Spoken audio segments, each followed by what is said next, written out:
Bismillahirrahmanirrahim. Assalamualaikum warahmatullahi wabarakatuh. Kita bertemu lagi dengan pembahasan mengenai hereditas atau pewarisan sifat. Sekarang kita akan membahas mengenai bagian yang ketiga, yaitu pola-pola hereditas. Semoga Allah Subhanahu wa taala memberikan pemahaman kepada kita mengenai materi ini. Langsung saja ya, mengenai pola-pola hereditas itu ada beberapa bagian. Ya, yang pertama kita akan membahas mengenai tautan autosomal. Ya, tautan autosomal ini ya telah diteliti oleh Thomason Morgan ya dengan melakukan percobaan menggunakan lalat buah atau Drosophila melanogaster ya seperti pada gambar ini. Ya, nanti ada penjelasan. Nah, percobaan tersebut mengindikasikan adanya tautan autosomal. Tautan autosomal terjadi apabila gen-gen yang terletak pada kromosom yang sama tidak berpisah secara bebas seperti mengikuti hukum Mendel, melainkan diturunkan secara bersama-sama. Ya, jadi gen-gen yang ada pada kromosom yang sama itu tidak berpisah secara bebas, ya, tidak tersegregasi dengan bebas dan bergabung acak secara bebas mengikuti hukum Mendel, melainkan diturunkan ke gametnya itu secara bersama-sama. Nah, hal ini bisa jadi dikarenakan adanya jarak antar gen yang sangat dekat, yang sangat berdekatan. Tautan ini akan sangat mempengaruhi jenis gamet yang dibentuk saat meiosis, sehingga nanti berpengaruh pada genotip keturunannya. Ya, kalau gametnya berubah, nanti keturunannya juga bisa berubah, ya, komposisi genotipnya. Nah, contoh, jika ada individu bergenotip A besar A kecil, B besar B kecil, C besar C besar, D besar D kecil, maka berapa kemungkinan gamet yang dapat dibentuk jika mengikuti hukum Mendel? Nah, jika diketahui A besar dan B besar ini, alel A besar dan B besar ini selalu diturunkan bersama, alias terpaut, ya bagaimana kemungkinan gametnya? Apakah masih sama dengan hukum Mendel? Nanti ada pembahasannya. Kita lihat dulu ke sini, ya. Morgan ini menyilangkan induk tipe normal yaitu abu-abu sayap normal, ini warnanya abu-abu badannya dan sayapnya normal panjang dengan jantannya ya yang bertubuh hitam, sayapnya vestigial rudiment atau pendek ya, tidak normal. Ini tipe mutan ya, eh, sayap pendek seperti ini yang normalnya begini. Kemudian genotipnya diketahui ini B besar B kecil, V besar V kecil ya, abu-abu normal. Ini B kecil B kecil, V kecil V kecil, hitam vestigial. Ya. Nah, kromosomnya nanti akan mengalami pembelahan meiosis ya, ketika akan membentuk gamet. Lihat pada yang betina ini terjadi rekombinasi. Ya. Gametnya akan ada yang B kecil B kecil, B kecil V kecil, Anda tahu ya? Atau di sini B besar V besar dulu. Nah, ini B besar V besar, kemudian B besar V kecil, B kecil V besar dan B kecil V kecil ini. Gimana pun susunannya ini dimudahkan saja agar membuat diagramnya gampang ya. Pokoknya udah kita ketahui akan ada 4 macam gamet ya, seperti hukum Mendel. Seperti ini. Sementara yang ini yang induk jantannya B kecil V kecil saja, tidak ada kemungkinan yang lain. Nah, ini berarti sel telur, ini sperma. Kemudian terjadilah pembuahan. Maka akan terjadi seperti ini. Hitam vestigial, ini yang abu-abu normal, ini abu-abu vestigial, kemudian ini hitam normal sayapnya. Ya, maksudnya ini yang normal itu abu-abu sayapnya panjang. Ya, yang ini hitam normal tuh maksudnya adalah badannya hitam, sayapnya panjang. Nah, berarti yang ini, yang hitam dan vestigial sama dengan induk ini. Dan juga ini, tipe normal, sama dengan induk ini. Abu-abu, sayap normal. Maka ini yang disebut dengan fenotip induk atau kombinasi parental namanya. Ya, Yang ini berarti anaknya yang sesuai dengan induknya, berarti sebutnya ini fenotip induk. Ya. Kalau yang ini adalah abu-abu vestigial, ini campuran, ini hasil rekombinasi. Ya. Badannya abu-abu, ngalah ke indukna, ya. Namun si sayapnya ini ke bapaknya, vestigial. Yang ini badannya ke bapaknya, sayapnya ke ibunya. Berarti ini campuran. Maka yang disebut dengan fenotip rekombinan. Harapannya sesuai dengan hukum Mendel ini harusnya 1:1:1:1. Ya, kalau disilangkannya macam ini. Karena ini dibuahinya oleh sperma yang sama jenisnya seperti ini. Harusnya begini. Ternyata hasil penelitian atau pengamatan Morgan ini jomplang. Ternyata fenotip induk itu jauh lebih banyak dibandingkan dengan fenotip rekombinan. Yang ini hampir 1000-an. Yang ini hanya 200-an. Ya, jomplang. Nah, maka Morgan menyimpulkan bahwasanya gen yang menentukan warna badan, warna tubuh dengan tipe sayap, ya, alias gen B dan gen V itu selalu diturunkan bersama, alias tertaut begitu. Ya, kita lihat bagaimana kemungkinan gametnya kalau ada yang tadi ya individu itu bergenotip ini. Ya, kemudian secara hukum Mendel bagaimana? Secara kalau ada tautan gen A dan B-nya saja gimana? Coba kita lihat ya. Genotipnya tadi apa? A besar A kecil, B besar B kecil, C besar C besar, D besar D kecil. Di sini ada 3 ya sifat yang heterozigot, alel yang heterozigot. Maka berdasarkan hukum Mendel ya nanti akan ada segregasi dan independent assortment ya. Macam gametnya itu akan ada 8, 2 pangkat N ya. N-nya itu sifat beda. Dengan metode Garpuh kita sudah tahu kombinasi ya. Seperti ini, akan ada 8. Seperti ini. Bebas soalnya. A besar bisa bergabung dengan B besar, bisa bergabung dengan B kecil. Ya, A kecil bisa bergabung dengan B besar, bisa bergabung dengan B kecil. Begitu juga dengan C dan D-nya. Karena C tidak ada besar kecil, maka cuma satu saja. Kalau C-nya di sini C besar C kecil, pasti ini jadi 16 ya, 2 pangkat 4. Gitu. Nah, sekarang bagaimana kalau tadi diketahui adanya tautan antara gen A dengan gen B. Alel A besar dengan alel B besar itu selalu diturunkan bersama. Maka harus selalu hadir bersama. Maka gamet yang terbentuk hanya 4 saja. Apa? Nih kita coba lihat. Seperti ini kan harusnya. Ternyata yang hadir hanya ini yang terbentuk. Karena A besar dan B besar harus turun bersama alias terpaut. Berarti yang A kecil dengan B kecil. Ya, A kecil dengan B kecil. Nah, sementara A besar dan B kecil tidak boleh.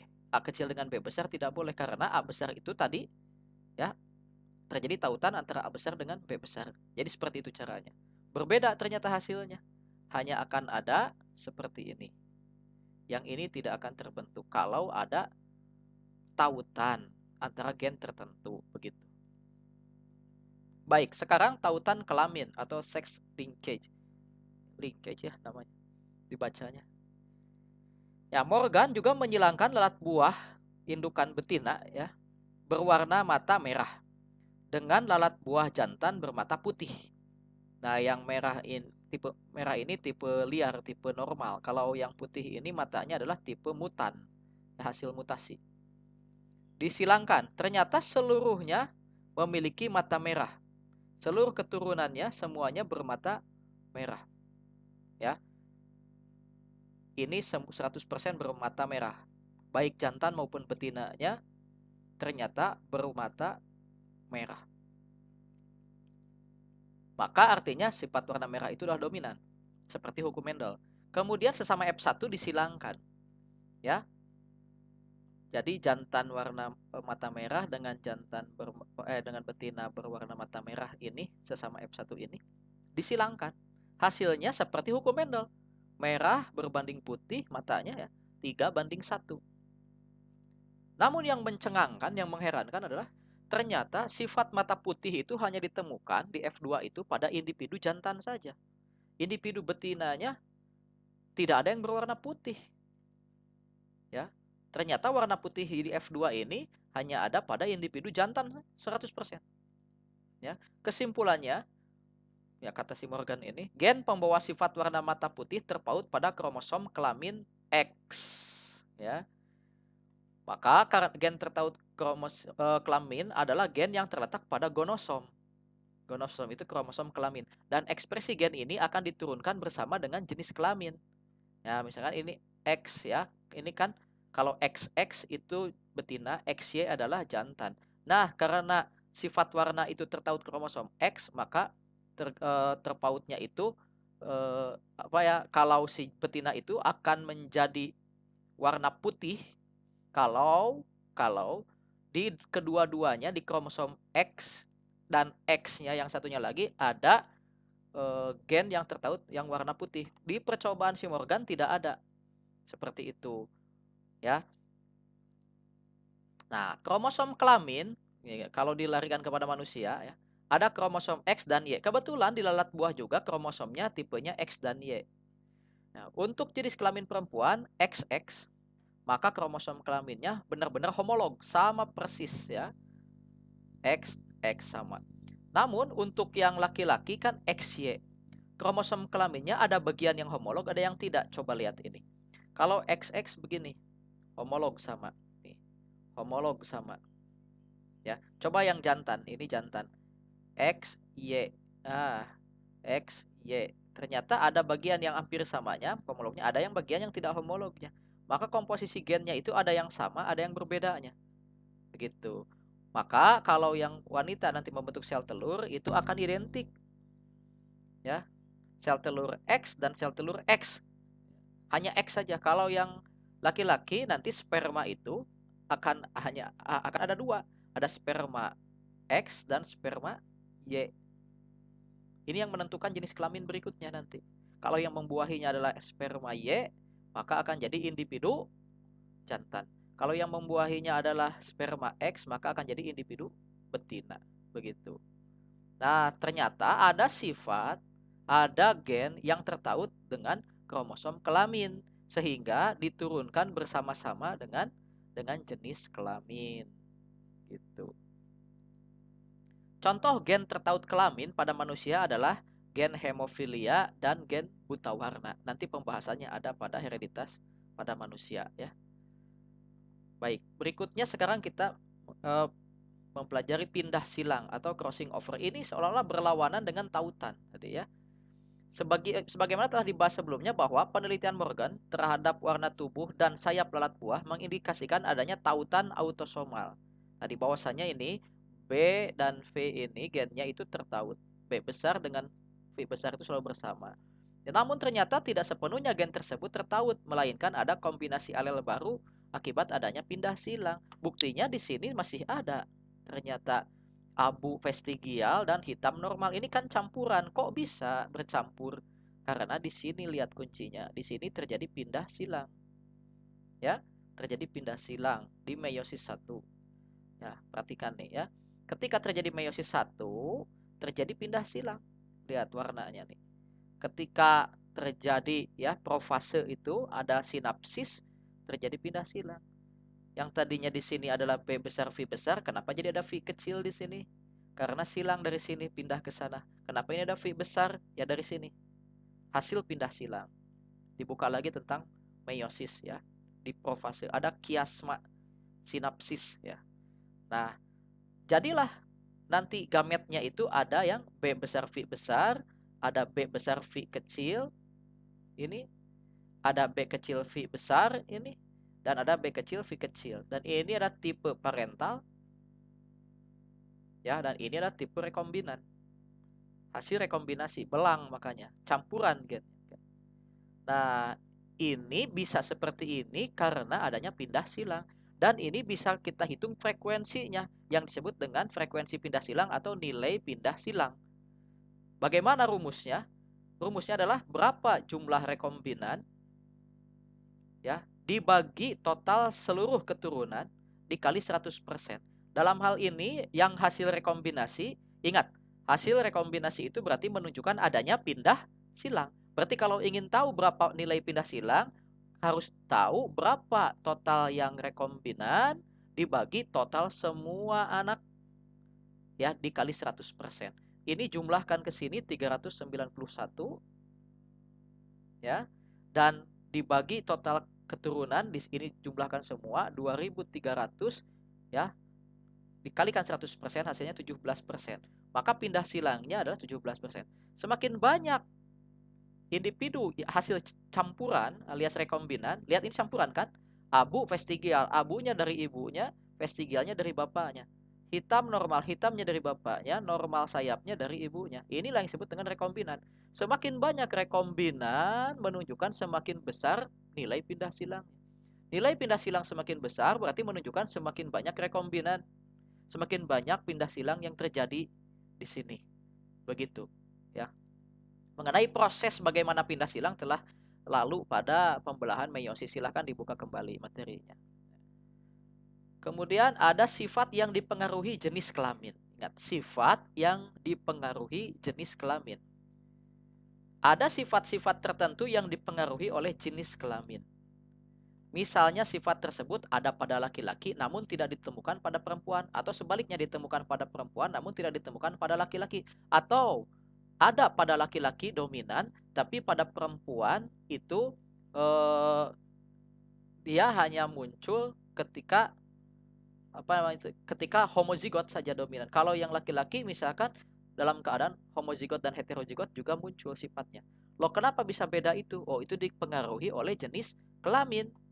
Sepintas hal ini menyerupai gen tertaut kromosom dalam hal pola pewarisannya, namun sebenarnya berbeda.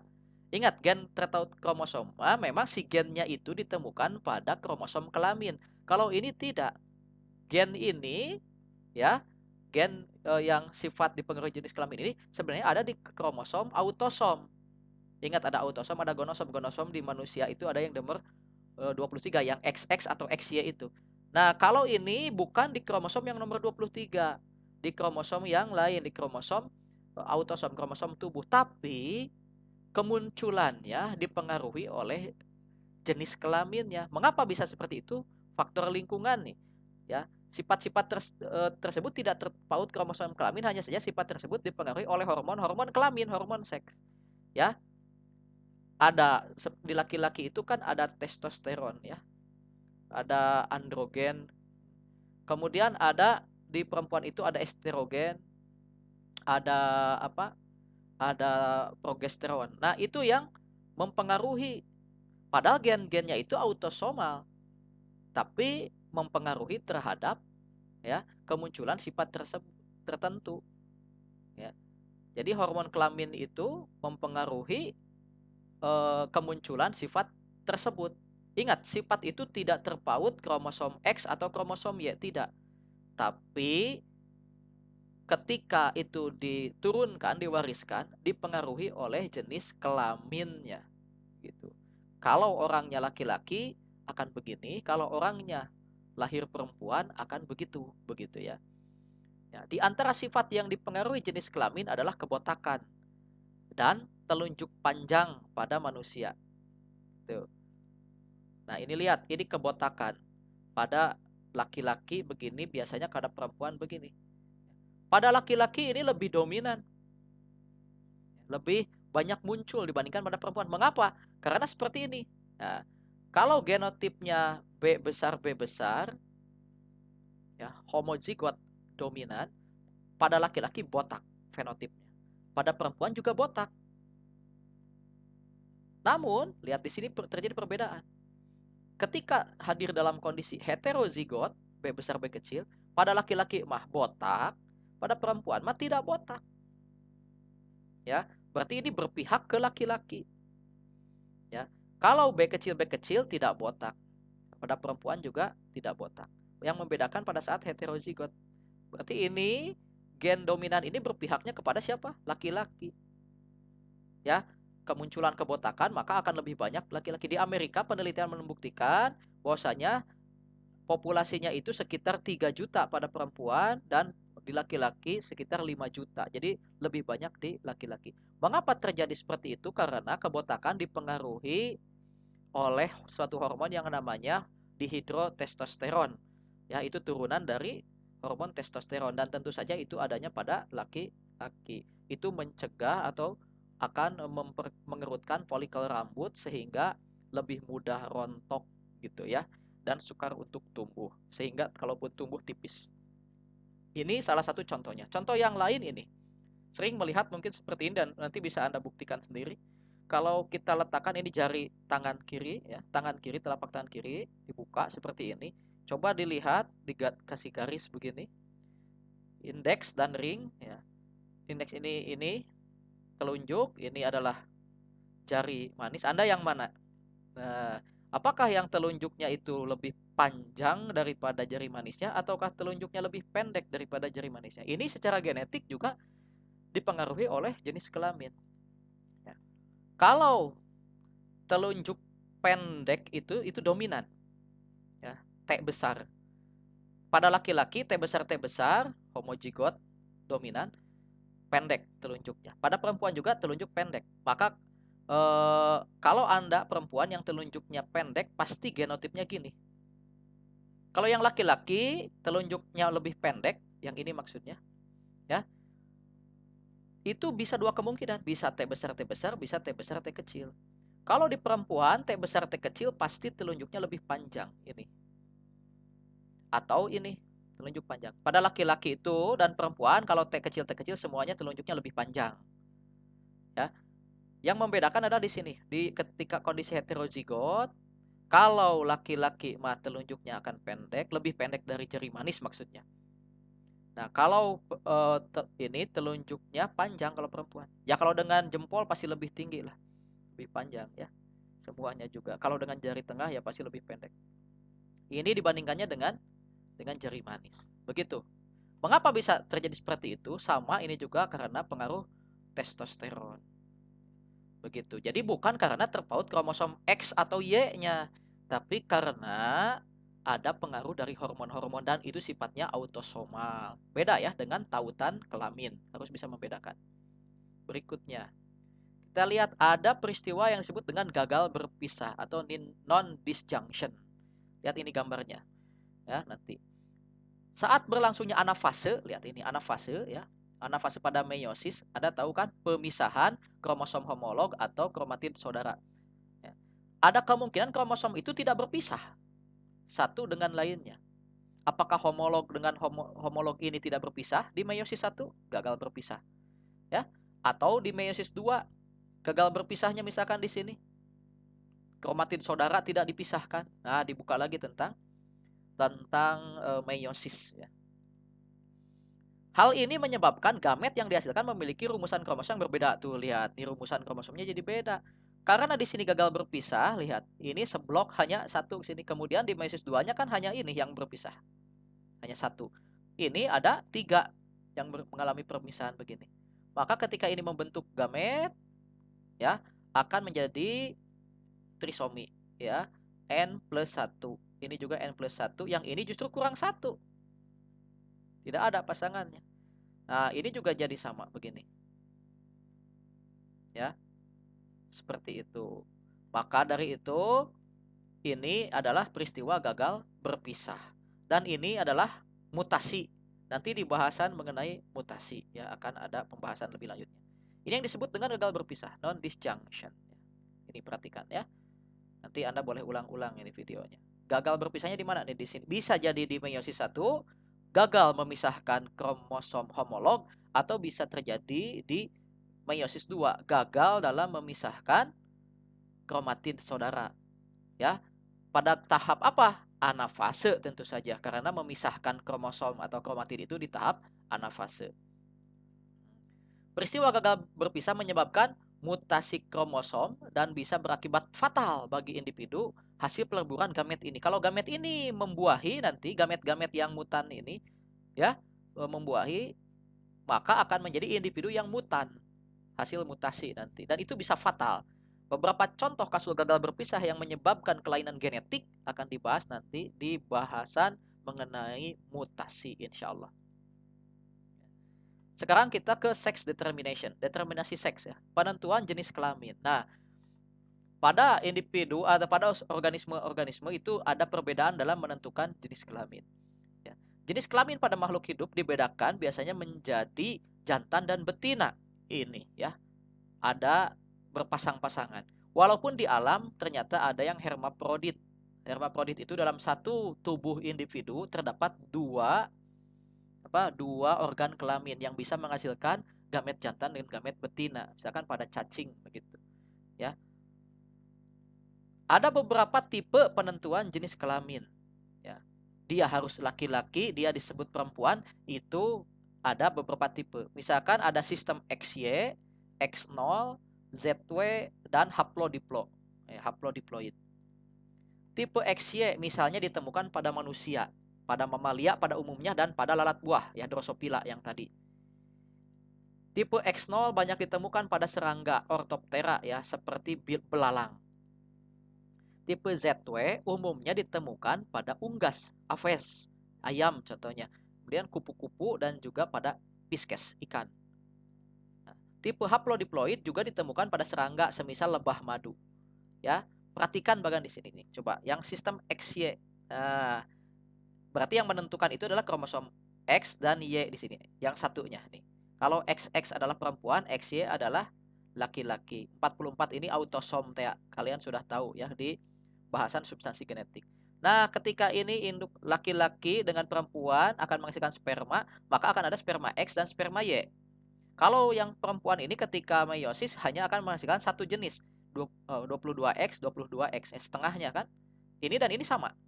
Nah, ketika contohnya sperma X ketemu dengan ovum atau sel telur X, maka akan jadi perempuan anaknya. Kalau sperma Y ketemu dengan ovum X, pasti X kalau ovum itu ya, maka akan menjadi laki-laki. Y plus X. Jadi yang menentukan laki dan perempuannya hanya ini. Yang 22-22-nya ini sama. Nah, karena itu autosom. Ini yang menentukan kelamin itu adalah ini. Kromosom kelaminnya, gonosom. Coba lihat sistem X0. Ya. Jantannya begini, 22 plus X, 0. Maksudnya 0 tidak ada. X aja udah.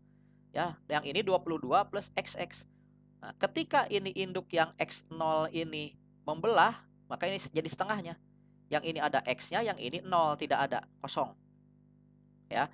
Yang ini 22 XX, ini ada XX. Ketika yang sperma ini membuahi sel telur yang ini, yang X, sperma X membuahi telur X, maka akan jadi 22 XX, maka ini akan jadi betina.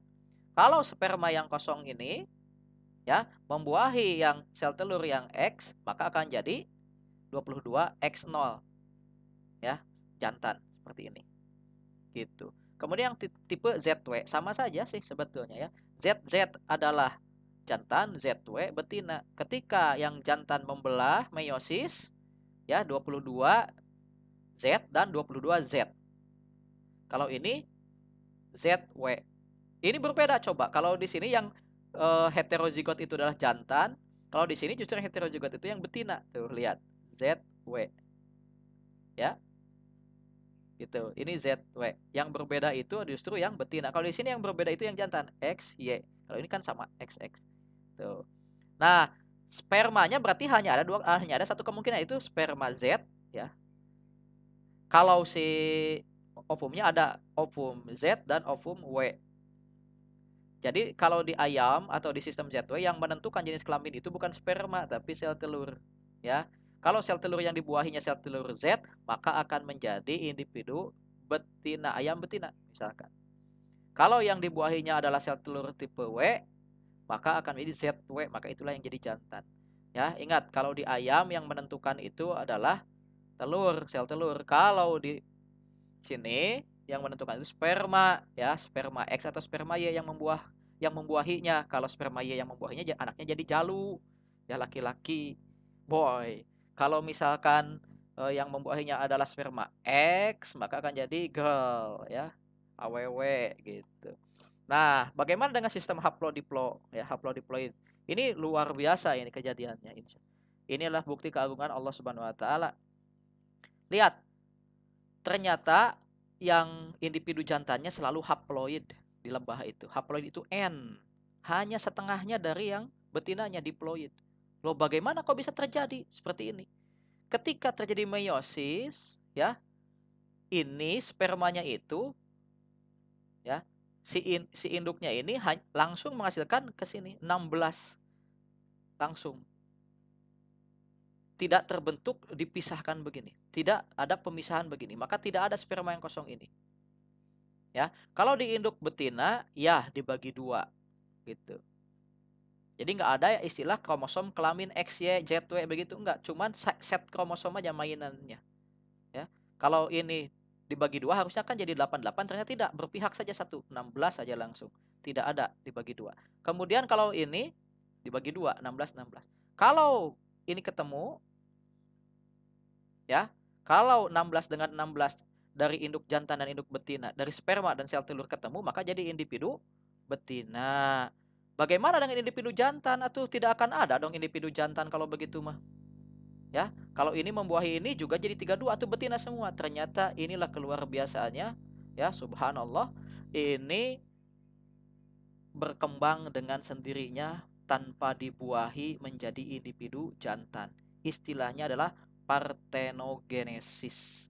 Ya, berkembangnya individu baru, individu yang utuh, hidup lagi ya, tanpa adanya pembuahan, tanpa adanya peleburan antara sperma dengan sel telur langsung berkembang sendiri menjadi individu yang haploid, yaitu jantan. Jadi setiap jantan, pejantan pada lebah itu bukan hasil dari peleburan gamet, tapi hasil dari partenogenesis.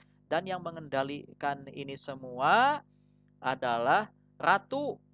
Ratu lebah ini mengendalikan kapan ini harus partenogenesis agar jadi jantan dan kapan ini harus menjadi betina, sehingga harus ada peleburan dengan sperma. Dan yang mengilhamkan kepada lebah harus begini dan begitu adalah Allah Subhanahu wa taala. Dalam Al-Qur'an disebutkan Allah telah mengilhamkan kepada lebah untuk begini, untuk begitu, ya. Banyak manfaatnya insya Allah. Ya, alhamdulillah materi pola-pola hereditas sudah selesai. Selanjutnya kita akan membahas mengenai materi hereditas pada manusia. Insya Allah di pertemuan yang akan datang. Semoga Allah memberikan pemahaman pada kita mengenai materi-materi yang sudah disampaikan. Subhanakallahumma wa bihamdika asyhadu alla ilaha illa anta astaghfiruka wa atubu ilaik. Barakallahu li wa lakum.